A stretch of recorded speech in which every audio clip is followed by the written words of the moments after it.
Hi, Caleb and Keith with Brownells here, and today we're back at Rock Island Auctions to bring you another gun from the vault. And here we have one of my favorite guns from the Second World War. Yep. What do we have here, Keith? We have pretty much the pinnacle of German engineering and firearms design, to me, from the Second World War, the Fallschirmjägergewehr 42, or FG 42.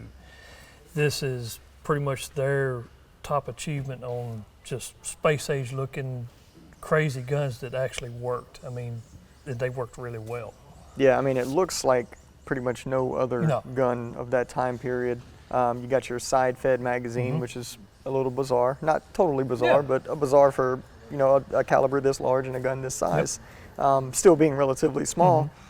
And, you know, it was made for paratroopers. Yep. And it's select fire, but it's in a pretty compact package and still shooting the 8 Mauser. Yep, 8 Mauser. Now what helped with that in the recoil mitigation was the muzzle brake right here. And the muzzle climb, I mean, that's a lot going on right here. Now on select fire, whenever you're in full auto, it would fire from an open bolt, and that helped keep it cooled from having cook-offs and stuff. Then whenever it was in semi-auto, it fired from a closed bolt. More accurate fire and stuff.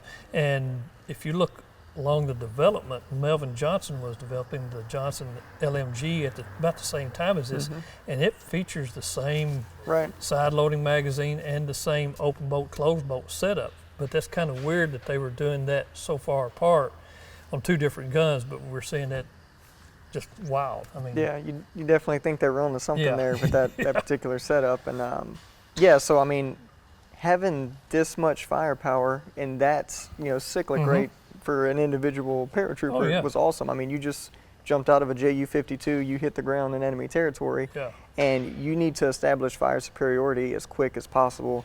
This was definitely the gun to do it. And I mean, all different kinds of features on this. Bayonet right here were actually used off of MOS 36s that they had captured. Okay.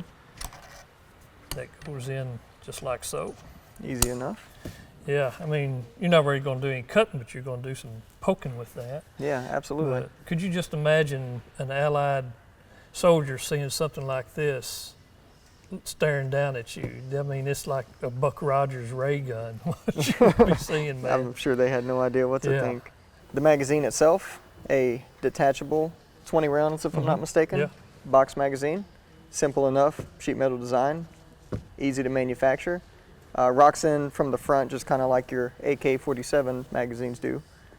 Super easy design, rear latch. Pull that up and look at that. That's just right through there. Selector right here. And also your bipod would fold up just like so. There's little knurled spots right here.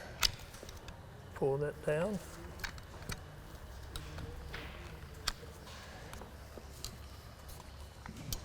And this particular one here is fitted with an optic. Yes, the original optic with it. That is the ZFG 42. I mean, you just don't see one of these with that optic on it anymore. That's just not very common. Absolutely not. And with those, this right here would rock.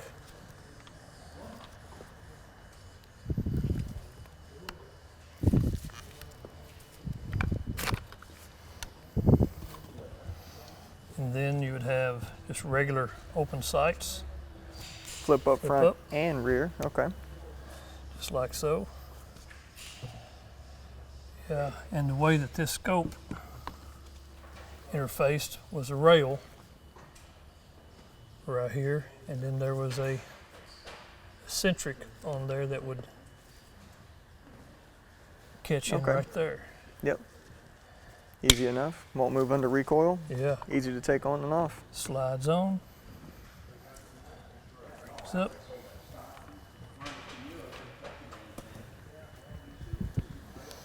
Then it's locked in. Easy enough. Crazy. So, you know, very cool design. If you ever have the chance to get your hands on one, I highly recommend it. Yes. So, now this one is a Type 1. Right. Yeah, Early Type war. 1. Early war has the real extreme slanted grip on it. Then the later on Type 2, which was different.